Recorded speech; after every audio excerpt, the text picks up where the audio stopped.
You ask yourself, just how twisted, indifferent, and malevolent can some people get before the universe begins to construct an international gallows franchise everywhere there needs to be one? Each day we see unknown wannabes and the usual suspects vying and competing to see which of them can be registered and remembered as one of the greatest arseholes of our time. They're looking for immortality in all the wrong places, while imagining its location as a suite at the Plaza, followed by a cameo appearance as an ornate urn in the remake of The Loved One. You've got Olympic-scale competitors like Nazipolitano and Chertoff. Even their own criminal associates have passed an inflexible law that these two are not allowed to breed. Of course, if you know more about them, you would realize that restriction is unnecessary. There are all kinds of rich people like Jane Harman, Rockefeller, Kerry, McCain, and others who aren't satisfied to just spend their spouses' or parents' money and live high on the cannibal hog. They needed, through some terrible compulsion, to also be able to fuck with the lives of others for personal amusement. Why else would you go into public service if you already possess the payoff for which people go into public service? Of course, there is the vanity of public exposure and personal importance when you look and act like the serial killer version of Lyle Lovett or a poor man's Hannibal Lecter in Depends. Then I guess nature is telling you, you gotta do what you were designed to do, badly or worse. There are a few who go into it just for the celebration of pure evil, like Joe Lieberman or Chucky Schumer, but they got those Satan does vaudeville genes. Sometimes I sit back and ask myself, where are and who are the good guys? Maybe Ron Paul is a good guy. Maybe. We're damn well going to see whether he is now or not, because he's in the catbird seat for where his caterwauling has led him. I guess I'd like him better if he didn't sound like a perpetual member of the Vienna Boys Choir, which leads me to Dennis Kucinich as a logical progression, I think. I begin to think the testosterone shortage is ubiquitous until I get a load of Jesse Ventura. He could be the real deal if he doesn't turn into a TV personality to the extent he forgets what he came here for. Alex Jones is not a good guy, and neither is Noam Chomsky. I used to think that Chicago prosecutor might be a good guy, but apparently not. Back in the day, I thought Bill Clinton was a good guy, just to show you what a Holden Caulfield sort of callow youth I was. When he got chummy with George Hail Satan Bush Sr., I got the message. I mostly think Jimmy Carter is a good guy, but everyone stops short of telling it like it is, and most of you here, and at the other fine emporiums of what's actually going on, I'm not obliquely referring to Kucinich here, so don't think that. Get it? Never mind, cue Randy Newman. There is a recurrent peculiarity that goes off in my head like an atom bomb just about every day, and that is, how come Eisenhower, de Gaulle, Churchill, and everyone else who wrote about their time never mentioned death camps, gas chambers, or crematoriums? How come there was an increase in the population of a certain group from before the war to after the war? How come the Red Cross, which was the most in-the-know organization of anyone connected with the facts of the war and the camps, has one figure as to the deaths, and now we got another figure? Should I go figure? How come the death count at Auschwitz was lowered by 3 million, from 4.5 million to 1.5 million, by the very people claiming 6 million, and you still get 6 million? How come all these forensic tests come up with no evidence of mass graves?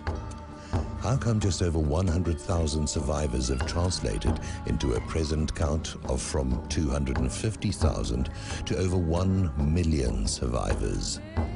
That's an impossibility, but there it is.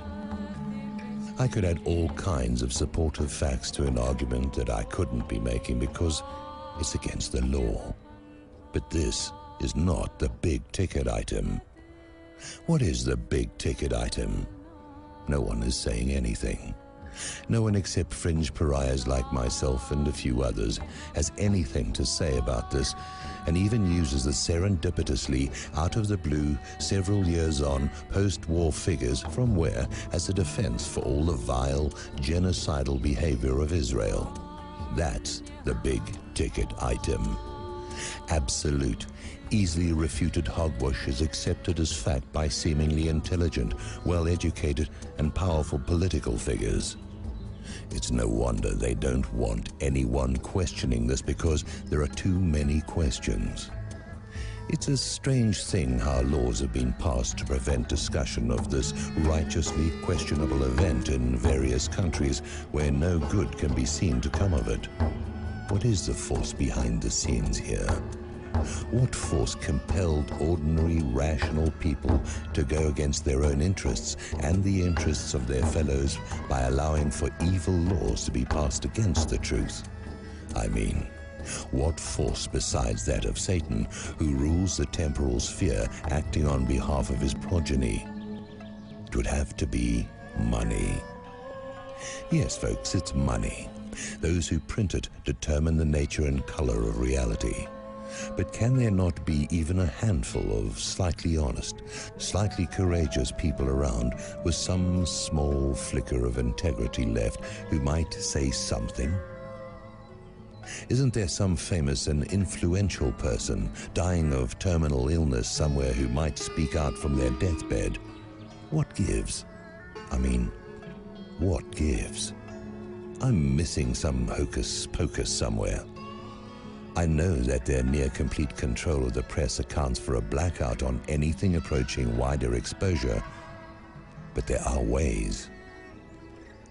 This group of the latter-day Pharisees has got their hand out for every dime they can get their hands on, and it's all based on the same hardwired argument for perpetual victimhood.